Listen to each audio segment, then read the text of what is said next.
Le virus Zika, qui selon l'OMS est apparu en 1947 en Ouganda, éclate pour la première fois en 2007 en Micronésie et ce n'est qu'en 2015 que le virus fait réellement parler de lui au Brésil avec plus d'1 million de personnes infectées. Il faut savoir que l'Amérique du Sud mène une véritable guerre d'usure contre les moustiques. Constamment, des quantités astronomiques de pesticides en tout genre sont diffusées dans toutes les rues brésiliennes.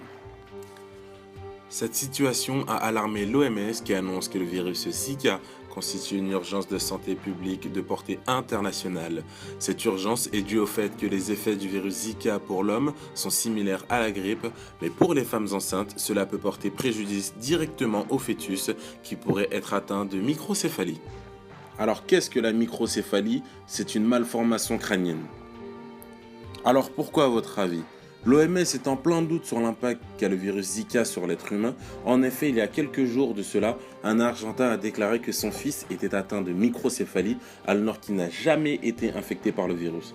Ce qui nous laisse penser que le virus Zika n'a jamais mis les pieds en Amérique du Sud. Ces milliers de personnes malades le seraient en réalité à cause des pesticides bas de gamme utilisés par toutes les municipalités brésiliennes.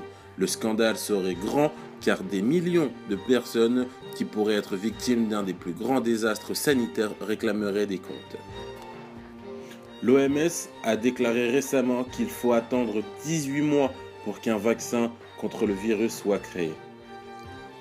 Ces 18 mois de tests sont donc une aubaine pour les industriels qui ainsi auront le temps pour falsifier, voire supprimer toute preuve les culpabilisant et se créer de véritables parachutes dorés quand la crise liée à ces pesticides éclatera.